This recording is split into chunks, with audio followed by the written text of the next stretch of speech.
need to make a confession at the outset here. A little over 20 years ago, I did something that I regret, something that I'm not particularly proud of, something that in many ways I wish no one would ever know, but that here I feel kind of obliged to reveal. In the late 1980s, in a moment of youthful indiscretion, I went to law school. Now,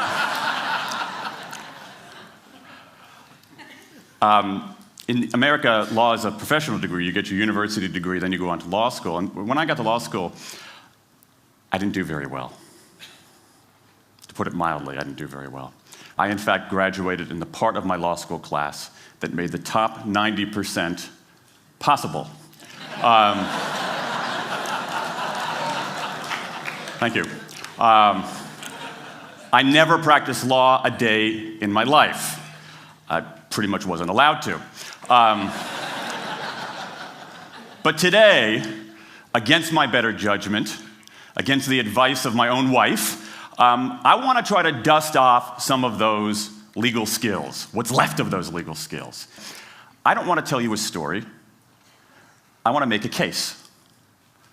I want to make a hard-headed, evidence-based, dare I say lawyerly case for rethinking how we run our businesses. So, ladies and gentlemen of the jury, take a look at this. This is called the candle problem. Some of you might have seen this before. It was created in 1945 by a psychologist named Carl Duncker. Carl Duncker created this experiment that's used in a whole variety of experiments in behavioral science. And here's how it works. Suppose I'm the experimenter. I bring you into a room. I give you a candle, some thumbtacks, and some matches. And I say to you, your job is to attach the candle to the wall so the wax doesn't drip onto the table. Now, what would you do? Many people begin trying to thumbtack the candle to the wall. Doesn't work. Some people, and I saw somebody kind of make the motion over here, some people have a great idea where they light the match, melt the side of the candle, try to adhere it to the wall. It's an awesome idea, doesn't work. And eventually, after 5 or 10 minutes, most people figure out the solution, which you can see here. The key is to overcome what's called functional fixedness. You look at that box and you see it only as a receptacle for the tacks, but it can also have this other function as a platform for the candle. The candle problem. Now, I want to tell you about an experiment using the candle problem done by a scientist named Sam Glucksberg, who's now at Princeton University in the US. This shows the power of incentives. Here's what he did. He gathered his participants and he said, I'm going to time you how quickly you can solve this problem. To one group, he said, I'm going to time you to establish norms, averages, for how long it typically takes someone to solve this sort of problem. To the second group, he offered rewards. He said, if you're in the top 25% of the fastest times, you get $5. If you're the fastest of everyone we're testing here today, you get $20. Okay, now this is several years ago, adjusted for inflation. It's a decent sum of money for a few minutes of work. Okay, it's a nice motivator. Question, how much faster did this group solve the problem? Answer, it took them on average 3.5 minutes longer. 3.5 minutes longer. Now this makes no sense, right? I mean, I'm an American, I believe in free markets, that's not how it's supposed to work, right? If you want people to perform better, you reward them, right? Bonuses, commissions, their own reality show, incentivize them. That's how business works. But that's not happening here. You've got an incentive designed to sharpen thinking and accelerate creativity, and it does just the opposite. It dulls thinking and blocks creativity. And what's interesting about this experiment is that it's not an aberration. This has been replicated over and over and over again for nearly 40 years. These contingent motivators. If you do this, then you get that.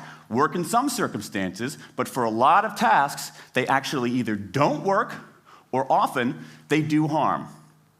This is one of the most robust findings in social science and also one of the most ignored.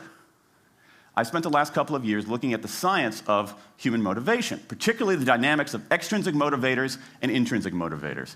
And I'm telling you, it's not even close.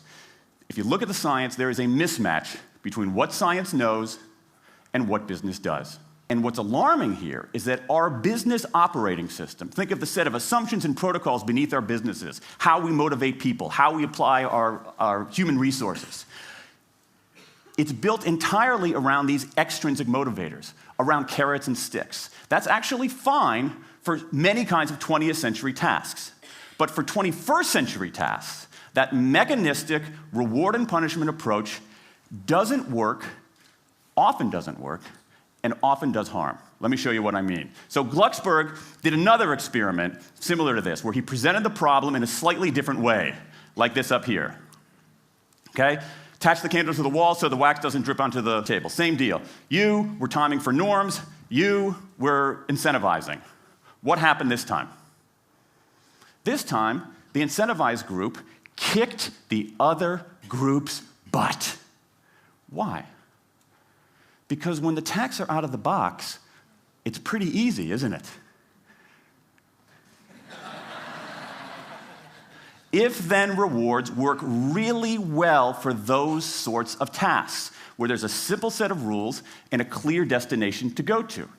Rewards, by their very nature, narrow our focus, concentrate the mind. That's why they work in so many cases. And so for tasks like this, a narrowed focus where you just see the goal right there, zoom straight ahead to it, they work really well. But for the real candle problem, you don't want to be looking like this. The solution's not over here. The solution's on the periphery. You want to be looking around. That reward actually narrows our focus and restricts our possibility. Let me tell you why this is so important. In Western Europe, in many parts of Asia, in North America, in Australia, white-collar workers are doing less of this kind of work and more of this kind of work. That routine, rule-based, left-brain work, certain kinds of accounting, certain kinds of financial analysis, certain kinds of computer programming, has become fairly easy to outsource, fairly easy to automate. Software can do it faster. Low-cost providers around the world can do it cheaper. So what really matters are the more right-brain, creative, conceptual kinds of abilities. Think about your own work. Think about your own work.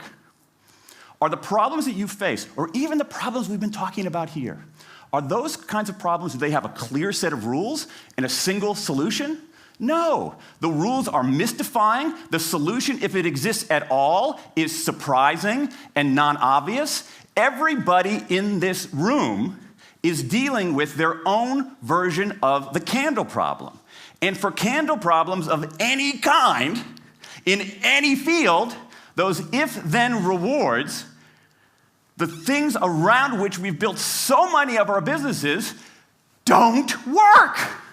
Now, I mean, it makes me crazy. And this is not, here's the thing, this is not a feeling. Okay, I'm a lawyer, I don't believe in feelings. This is not a philosophy. I'm an American, I don't believe in philosophy. This is a fact, or as we say in my hometown of Washington, D.C., a true fact. Let me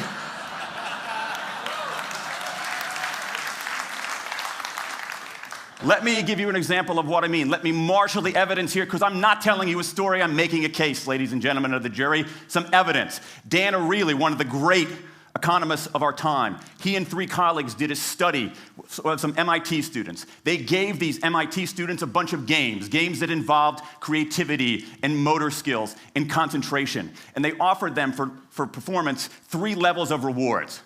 Small reward, medium reward, large reward. Okay?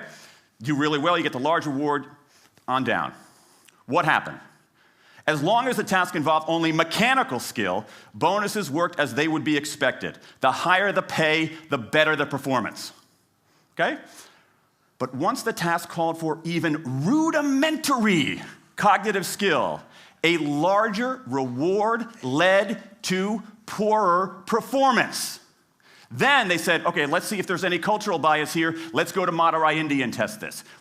Standard of living is lower. In Madurai, a reward that's modest by North American standards is more meaningful there. Same deal. A bunch of games, 3 levels of rewards. What happens? People offered the medium level of rewards, did no better than people offered the small rewards. But this time, people offered the highest rewards. They did worst of all. In 8 of the 9 tasks we examined across 3 experiments, higher incentives led to worse performance. Is this some kind of touchy-feely socialist conspiracy going on here? No, these are economists from MIT, from Carnegie Mellon, from the University of Chicago. And do you know who sponsored this research? The Federal Reserve Bank of the United States. That's the American experience. Let's go across the pond to the London School of Economics. LSE, London School of Economics, alma mater of 11 Nobel laureates in economics. Training ground for great economic thinkers like George Soros and Friedrich Hayek and Mick Jagger. Just last month, economists at LSE looked at 51 studies of pay-for-performance plans inside of companies. Here's what the economists there said. We find that financial incentives can result in a negative impact on overall performance. There's a mismatch between what science knows and what business does. And what worries me as we stand here in the rubble of the economic collapse is that too many organizations are making their decisions, their policies about talent and people, based on assumptions that are outdated, unexamined, and rooted more in folklore than in science. And if we really want to get out of this economic mess, and if we really want high performance on those definitional tasks of the 21st century, the solution is not to do more of the wrong things, to entice people with a sweeter carrot or threaten them with a sharper stick. We need a whole new approach. The good news about all this is that the scientists who've been studying motivation have given us this new approach. It's an approach built much more around intrinsic motivation, around the desire to do things because they matter, because we like it, because they're interesting, because they're part of something important. And to my mind, that new operating system for our businesses revolves around 3 elements: autonomy, mastery, and purpose. Autonomy, the urge to direct our own lives. Mastery, the desire to get better and better at something that matters. And purpose, the yearning to do what we do in the service of something larger than ourselves.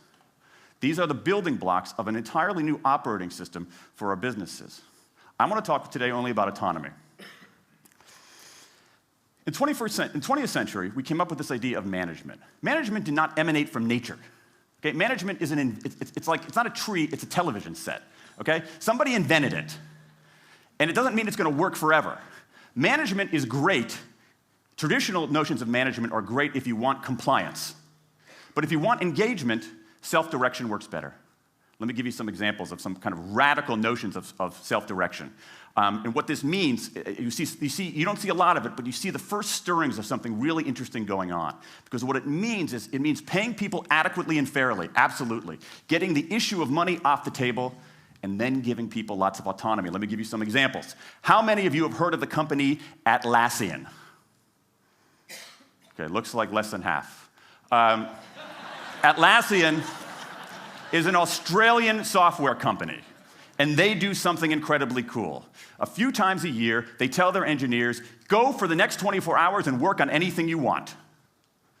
As long as it's not part of your regular job. Work on anything you want. So the engineers use this time to come up with a cool patch of code, to come up with an elegant hack. Then they present all of these stuff that they've developed to their teammates, to the rest of the company, in this wild and woolly all-hands meeting at the end of the day. And then, being Australians, everybody has a beer. They call them FedEx days. Why? Because you have to deliver something overnight. It's not bad. It's a huge trademark violation, but it's pretty clever. That one day of intense autonomy has produced a whole array of software fixes that might never have existed. And it's worked so well that Atlassian has taken it to the next level with 20% time, done famously at Google, where engineers can spend 20% of their time working on anything they want. They have autonomy over their time, their task, their team, their technique. Okay? Radical amounts of autonomy. And at Google, as many of you know, about half of the new products in a typical year are birthed during that 20% time. Things like Gmail, Orkut, Google News. Let me give you an even more radical example of it. Something called the results-only work environment, the ROWE, created by 2 American consultants in place at about a dozen companies around North America. In a row, people don't have schedules. They show up when they want. They don't have to be in the office at a certain time or any time. They just have to get their work done. How they do it, when they do it, where they do it, is totally up to them. Meetings in these kinds of environments are optional. What happens? Almost across the board. Productivity goes up, worker engagement goes up, worker satisfaction goes up, turnover goes down. Autonomy, mastery, and purpose. These are the building blocks of a new way of doing things. Now, some of you might look at this and say, that sounds nice, but it's utopian. And I say, nope. I have proof. In the mid-1990s, Microsoft started an encyclopedia called Encarta. They had deployed all the right incentives. All the right incentives. They paid professionals to write and edit thousands of articles. Well-compensated managers oversaw the whole thing to make sure it came in on budget and on time. A few years later, another encyclopedia got started. Different model, right? Do it for fun. No one gets paid a cent or a euro or a yen. Do it because you like to do it. Now, if you had, just 10 years ago, if you had gone to an economist anywhere and said, hey, I got these 2 different models for creating an encyclopedia. If they went head-to-head, who would win? 10 years ago, you could not have found a single sober economist anywhere on planet Earth who would have predicted the Wikipedia model. This is the titanic battle between these 2 approaches. This is the Ali Frazier of motivation, right? This is the Thrilla in Manila, all right? Intrinsic motivators versus extrinsic motivators.